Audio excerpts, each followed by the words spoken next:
Bismillahirrahmanirrahim. Assalamualaikum warahmatullahi wabarakatuh. Perkenalkan, saya atas nama Arman dengan NIM 15401128719 dari kelompok 3. Baik, di sini saya akan membahas materi tentang hakikat fasilitas dan pengertian fasilitas. Nah, apakah saudara yang mengetahui apa itu fasilitas? Nah, fasilitas ini adalah tes perlu yang ditentukan untuk mengetahui kualitas tes dalam kaitannya dengan mengukur hal yang seharusnya diukur.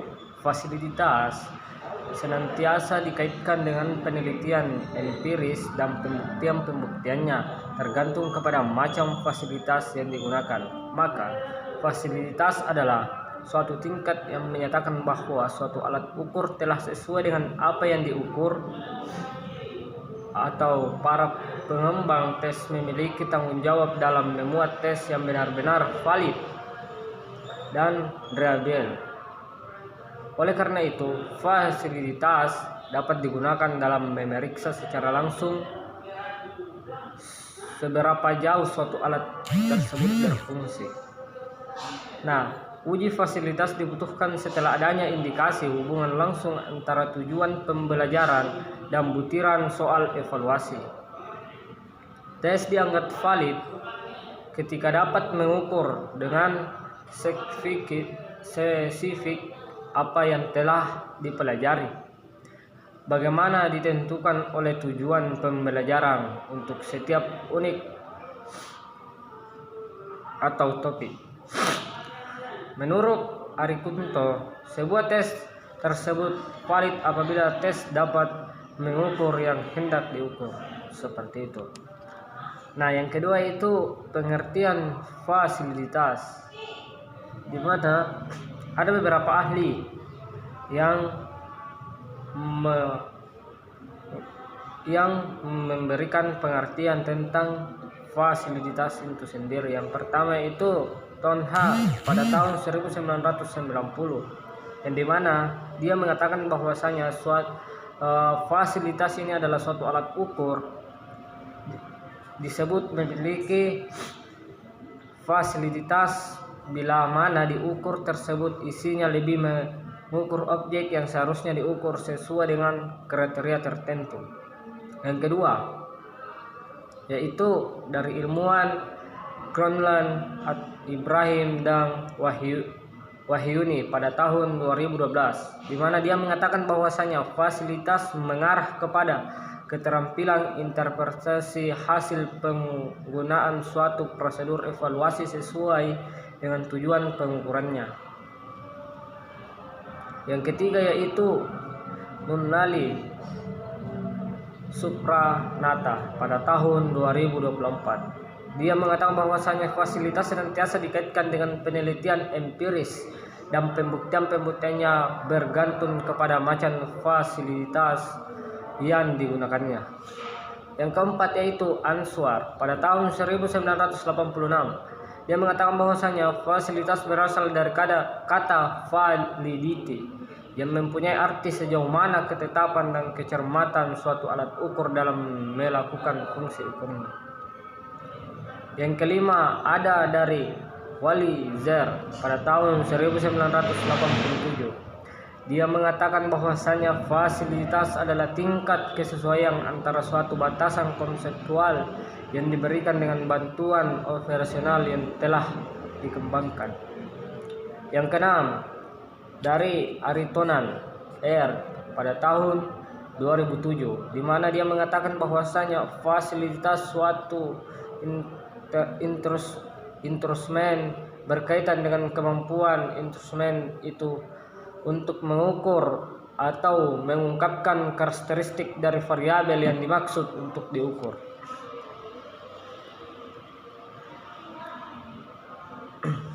Yang ketujuh yaitu dari Mazir Singarimbun. Dia mengatakan bahwasanya fasilitas menunjukkan sejauh mana suatu alat pengukur itu mengukur apa yang ingin diukur. Mungkin itu saja dari saya.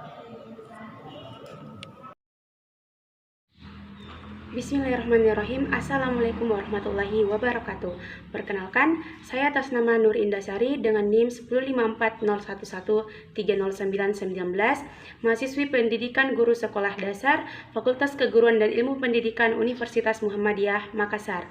Nah, ada beberapa jenis dari validitas itu sendiri. Ada pendapat dari Abel yang mengemukakan ada beberapa jenis validitas. Yang pertama, concurrent validity, di mana concurrent validity ini adalah validitas yang berkenaan dengan hubungan antara skor dengan kinerja. Kemudian yang kedua, ada construct validity, di mana validitas yang berkenaan dengan kualitas aspek psikologis apa yang akan diukur oleh suatu pengukuran serta terdapat evaluasi bahwa suatu konstruk tertentu dapat menyebabkan kinerja yang baik dalam pengukuran. Kemudian yang ketiga adalah face validity. Face validity ini adalah validitas yang berhubungan apa yang nampak dalam mengukur sesuatu dan bukan terhadap apa yang seharusnya bukan diukur. Kemudian yang keempat adalah factorial validity, di mana factorial validity ini adalah sebuah alat ukur, adalah korelasi antara alat ukur dengan faktor-faktor yang bersamaan dengan suatu kelompok atau ukuran perilaku yang akan diukur. Kemudian yang kelima ada yang namanya empirical validity. Empirical validity ini adalah validitas yang berkenaan hubungan antara skor dengan suatu kriteria. Kemudian selanjutnya ada instruct validity, di mana instruct validity ini adalah salah satu teknik uji coba untuk memperoleh bagian-bagian yang akan mendukung bahwa satu alat ukur ini valid. Kemudian ada productive validity, di mana productive validity ini adalah validitas yang berkenaan dengan hubungan antara skor suatu alat ukur dengan kinerja seseorang di masa yang akan mendatang.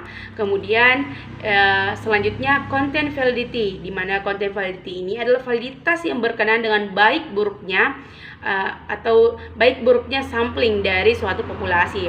Kemudian yang terakhir adalah curricular validity, adalah validitas yang ditentukan dengan cara menilik isi dari pengukuran dan penilai seberapa jauh pengukuran tersebut merupakan alat ukur yang benar-benar mengukur aspek-aspek sesuai dengan tujuan instruksional. Selain dari definisi jenis-jenis beragam jenis-jenis validitas menurut Abel, ada juga pendapat dari Kerlinger. Kerlinger mengemukakan ada beberapa, yaitu content validity. Content validity ini adalah validitas isi yang diperhitungkan melalui pengujian terhadap isi alat ukur dengan analisis rasional. Content validity ini terbagi menjadi dua. Yang pertama face validity atau validitas muka. Kemudian validitas muka ini adalah tipe validitas yang paling rendah signifikasinya karena hanya didasarkan pada penilaian selintas mengenai isi dari alat ukur tersebut. Kemudian yang kedua ada logical validity atau validitas logis, di mana validitas logis ini disebut juga sebagai validitas sampling atau sampling validity, adalah sampling validity yang menunjuk pada sejauh mana isi alat ukur tersebut merupakan yang menjadi representasi dari aspek yang hendak kita ukur. Kemudian jenis dari validitas ini menurut Kerlinger ada juga beberapa. Selain dari content validity ada construct validity atau validitas konstruk. Nah, validitas konstruk ini adalah tipe validitas yang menunjukkan sejauh mana alat ukur ini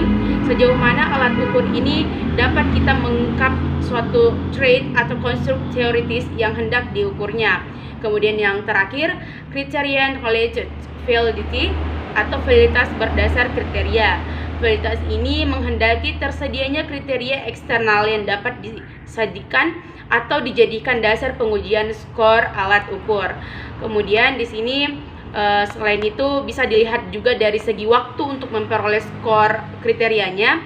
Ada beberapa prosedur validasi berdasarkan kriteria menghasilkan dua macam validitas. Yang pertama itu validitas prediktif. Nah, validitas prediktif ini adalah validitas yang sangat penting. Artinya bila ada alat ukur yang dimaksudkan untuk berfungsi sebagai predictor, bagi kinerja di masa yang akan datang. Kemudian the last ada yang namanya validitas konkuren. Nah, ini adalah jenis validasi terakhir dari beberapa segi. Kita lihat ada validitas konkuren apabila skor alat ukur dan skor kriterianya dapat diperoleh dalam waktu yang sama, maka korelasi antara kedua skor termaksud merupakan koefisien validitas konkuren. Jadi kalau misalnya ada alat ukur dan skor kerjanya itu dapat diperoleh dalam waktu yang sama, maka korelasi antara keduanya itu disebut validitas konkuren. Mungkin itu saja yang bisa saya sampaikan. Terima kasih. Wassalamualaikum warahmatullahi wabarakatuh. Perkenalkan, saya atas nama Nurul Fitri dari kelas PGSD 4I. C. Cara mengukur validitas. Ada dua kriterium yang dapat digunakan untuk mengukur kejiduan alat pengukur. Yang pertama yaitu alat dari kriterium luar, yang dimana kriterium luar itu adalah kriterium yang diambil dari alat luar. Contohnya suatu tes tentang ketelitian kerja. Yang kedua yaitu kriterium dalam alat, yang dimana kriterium dalam alat ini artinya kriterium yang diambil dari alat itu sendiri. Contohnya kita akan mengukur inteligensi seperti faktor-faktor, daya analisa, dan lain-lain. Validitas alat tes berkaitan dengan ketepatan dan kecermatan alat tes tersebut dalam melakukan fungsi tes atau fungsi ukurnya. Menurut APA atau Asosiasi Psikolog Amerika, dalam bukunya yang berjudul Standards, validitas mengacu pada standar. Validitas mengacu pada derajat yang dimana bukti dan teori menyosong interpretasi dalam skor tes dan mengacu pada tujuan tes. Validitas adalah hal yang paling berkembang dalam pengembangan dan evaluasi tes. Proses validitas meliputi akomodasi, membuktikan tujuan dari evaluasi, dan bukan terhadap tes itu sendiri. Pada alat tes tersebut biasanya dihitung dalam bentuk rumusan angka dan statistik. D. Faktor-faktor yang mempengaruhi validitas. Yang pertama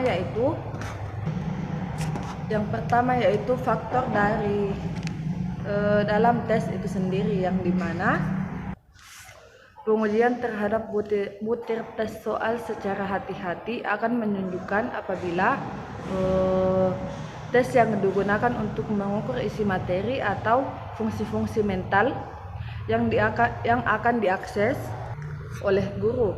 Bagaimanapun itu juga, beberapa faktor berikut dapat memberikan atau menjaga butir teks dari fungsi yang dikehendaki, dan demikian juga terjaga dari rendahnya validitas hasil asesmen. 5 faktor yang dapat diterapkan sejajar dengan asesmen penampilan siswa secara luas dan tes-tes tradisional. 5 faktor terakhir lebih diterapkan secara langsung terhadap tes dan pilihan dengan jawaban singkat, dengan jawaban benar dan salah. Yang pertama yaitu petunjuk yang tidak jelas, yang dimana petunjuk yang tidak jelas menyebabkan siswa kehilangan waktu untuk sekedar memahami petunjuk pengerjaan atau bahkan tidak dapat melakukan apa-apa yang seharusnya dilakukan. Yang kedua yaitu penggunaan kosakata dan struktur kalimat yang sulit. Yang ketiga, ambigus. Yang keempat, alokasi waktu yang tidak cukup. Yang kelima, penekanan yang lebih tinggi terhadap objek tertentu. Yang keenam, kualitas butir tes yang tidak memadai untuk mengukur hasil belajar. Ketujuh yaitu susunan teks yang jelek. Yang kedelapan, tes terlalu pendek. Yang kesembilan, penyusunan butir teks yang tidak runtut. Selanjutnya yaitu pola jawaban yang mudah ditebak. Faktor yang kedua yaitu faktor administrasi dan skor. Pemberian skor terhadap jawaban siswa harus dilakukan secara berhati-hati. jangan sampai salah tulis dan meremehkan selisih angka walaupun hanya sedikit. Hal ini akan menyebabkan hasil pengujian terhadap validitas akan memberikan makna yang berbeda.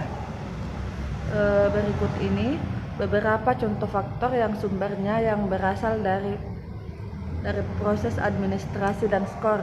Yang pertama yaitu waktu pengerjaan tidak cukup sehingga siswa dalam memberikan jawaban dalam situasi yang tergesa-gesa. Yang kedua yaitu adanya kecurangan dalam tes sehingga tidak bisa membedakan siswa yang belajar dengan siswa yang melakukan kecurangan. Yang ketiga yaitu pemberian petunjuk dan dari pengawas yang tidak dapat dilakukan oleh siswa. Yang keempat yaitu teknik pemberian skor yang tidak konsisten. Misalnya pada tes esai yang dapat mengurangi validitas tes evaluasi. Selanjutnya yaitu siswa tidak dapat mengikuti arahan yang diberikan dalam teks baku.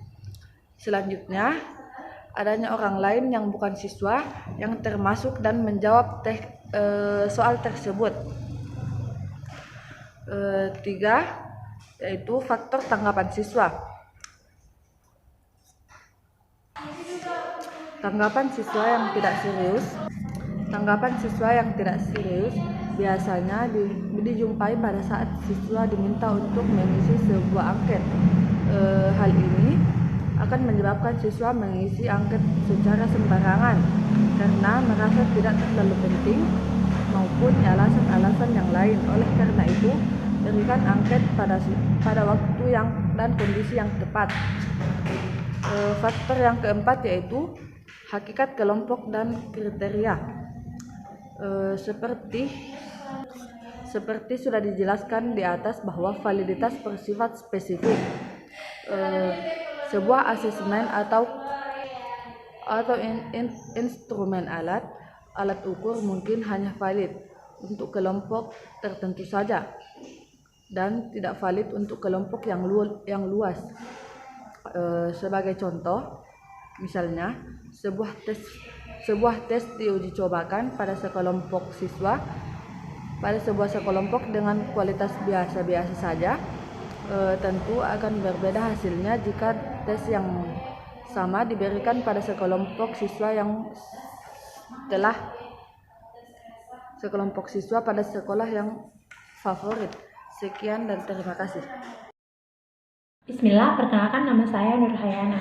Di sini saya akan memaparkan tentang hakikat reliabilitas. Nah, pada hasil-hasil pengukuran yang berhubungan dengan aspek-aspek fisik ya, seperti mengukur panjang meja, tinggi lemari, berat badan.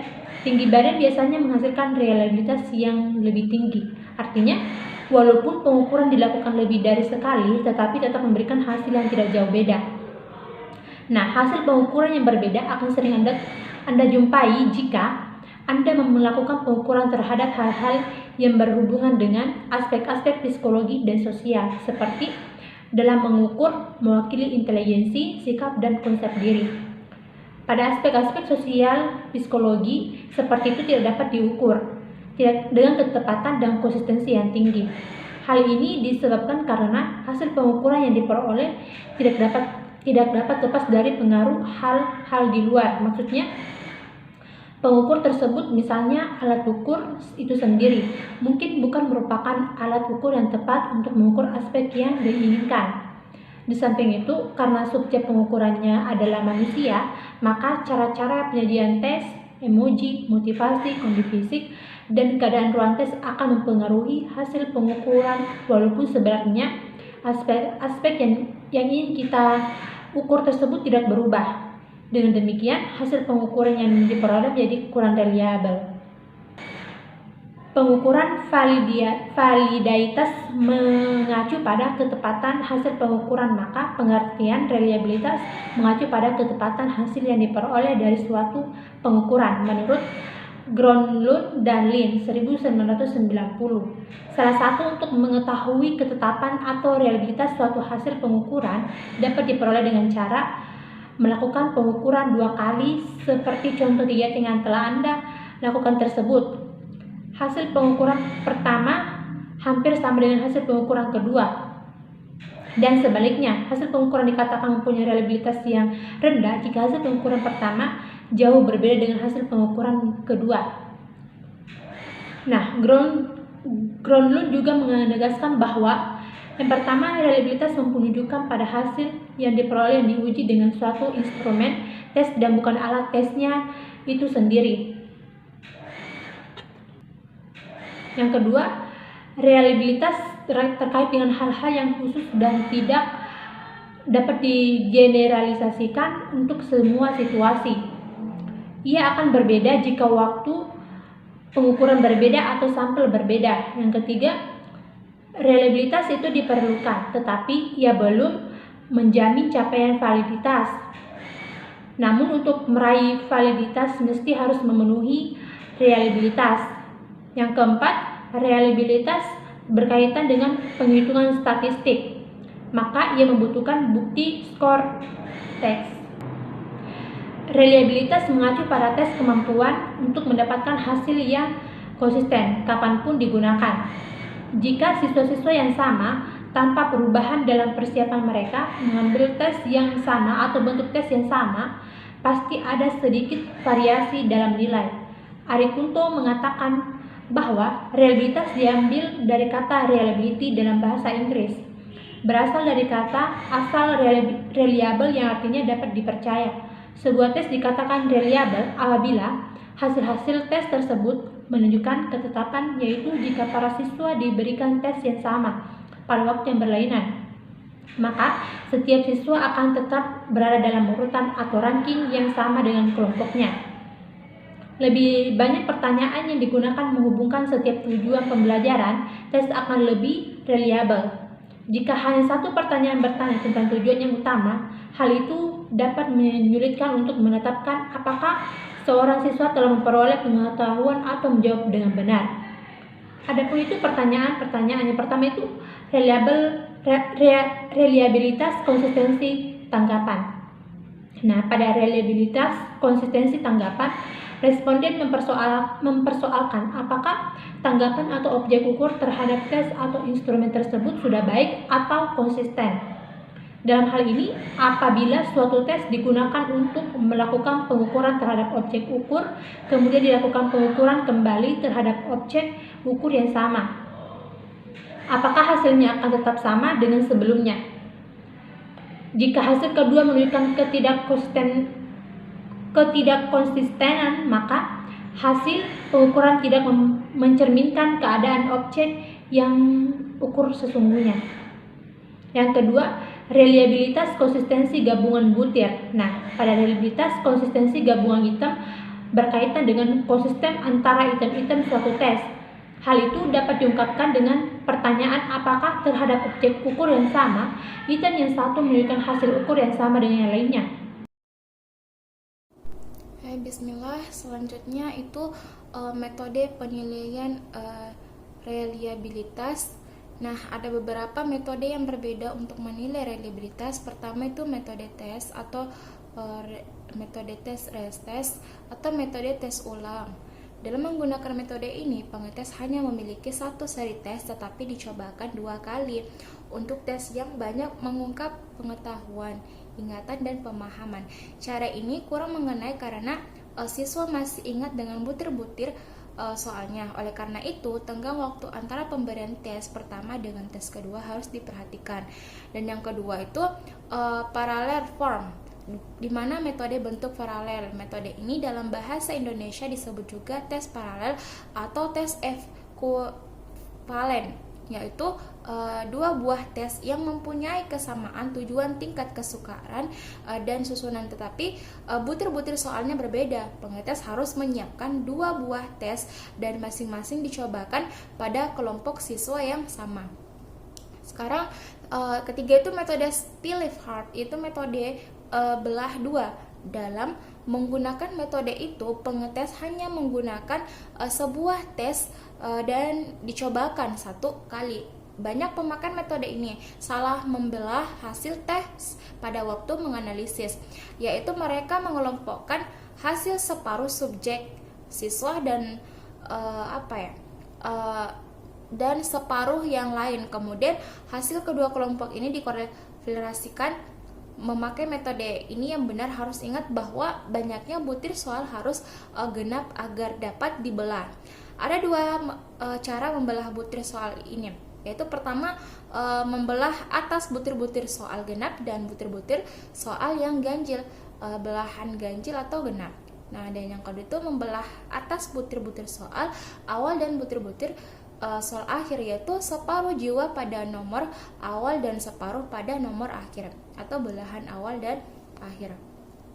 Selanjutnya masuk pada melangkah estimasi reliabilitas, di mana pertanyaan yang timbul kemudian adalah bagaimana kita dapat mengetahui pertanyaan itu tidak lain adalah menanyakan prosedur-prosedur yang dipergunakan untuk mengestimasikan reliabilitas tes. Ada jumlah prosedur atau teknik yang dapat dipergunakan untuk mengestimasi reliabilitas pengukuran, yaitu teknik uji, rest-test, teknik belah dua, pengukuran dengan rumus Kuder, dan teknik butir paralel. Nah, yang pertama itu reliabilitas ulang atau reliabilitas ulang uji. Teknik tes ulang uji adalah dimana teknik memperkirakan tingkat reliabilitas tes dengan melakukan kegiatan pengukuran 2 kali terhadap tes yang sama kepada peserta didik yang sama pula. Nah, hasil tes pertama dan kedua kemudian dikorelasikan jika koefisiennya korelasi yang diperoleh cukup tinggi. Hasil pengukuran tes yang diuji cobakan itu dinyatakan reliabilitasnya tinggi. Nah, teknik tes ulang uji sebagai pengukur tingkat reliabilitas tes mempunyai beberapa kelemahan yang dimaksud adalah pertama itu sulit untuk menghilangkan pengaruh jawaban tes yang pertama. Hal ini akan lebih terasa untuk butir-butir tes yang mengukur sesuatu yang bersifat ingatan dan pemahaman. Dan yang kedua itu mungkin terdapat faktor yang mempengaruhi hasil tes kedua, misalnya nih berupa meningkatnya kemampuan peserta didik sebagai hasil belajar. Dan yang ketiga itu sulit untuk menciptakan dua kondisi diselenggarakan 2 kali tes yang sama. Dan yang keempat itu menuntut peserta didik untuk mengalami 2 kali tes. Hal ini dirasakan kurang menguntungkan dan memberatkan peserta didik. Selanjutnya reliabilitas belah 2. Nah, pengujian reliabilitas 2 tes dengan teknik belah 2 Spielhaft itu dilakukan dengan memisahkan skor hasil ke dalam 2 kelompok, yaitu kelompok ganjil dan kelompok genap, atau kelompok awal dan kelompok akhir. Nah, caranya dengan menghitung jumlah skor untuk butir-butir soal yang bernomor ganjil dan yang bernomor genap. Nah, kedua jumlah skor tersebut itu kemudian dikorelasikan untuk mendapatkan koefisiennya, korelasi antara keduanya. Akan tetapi koefisien korelasi dari penghitung tersebut baru menunjukkan reliabilitas tes untuk separuh soal. Nah, hasil pengukuran yang akan diuji itu reliabilitasnya adalah bentuk tes objektif dengan jawaban dikotomis. Jawaban benar mendapat skor 1, sedangkan jawaban yang salah itu 0. Nah, langkah pertama yang ditempuh adalah menganalisis lembar-lembar jawaban peserta didik terhadap hasil pengukuran tes yang akan diuji. Nah, menghitung jawaban benar atau salah satu per butir soalnya peserta didik. Dari kegiatan ini akan didapatkan skor keseluruhan tiap peserta didik. Nah, skor jawaban bentuk untuk kelompok butir soal bernomor ganjil dan genap inilah yang dicari korelasinya, ekuivalennya. Nah, bentuk ekuivalen itu yakni pengukuran dilakukan dengan menggunakan 2 tes yang dibuat setara kemudian diberikan kepada responden atau subjek tes dalam waktu yang bersamaan. Selanjutnya kita masuk pada hubungan antara validitas dan reliabilitas. Nah, agar tes menjadi valid, tes harus reliable. Berpikir tentang hal ini bagaimana bisa tes mengukur apa yang sebenarnya jika skor bervariasi dari ujung ke ujung tanpa ada perubahan apapun dalam kondisi ujian atau negara siswa. Nah, di sisi lain bisa memiliki reliabilitas tanpa validitas. Misalnya nih, seorang guru mungkin mencoba menilai kemampuan siswa untuk merancang pembelajaran dengan memberi mereka 50 butir soal benar atau salah yang menguji teori pembelajaran. Nah, nilainya mungkin tetap konsisten dari ujian satu ke ujian berikutnya, tetapi mereka sulit mencerminkan keterampilan rancangan pembelajaran hasil dari minat yang utama. Sekian dan terima kasih. Saya akhiri dengan wabillahi taufiq wal hidayah. Wassalamualaikum warahmatullahi wabarakatuh.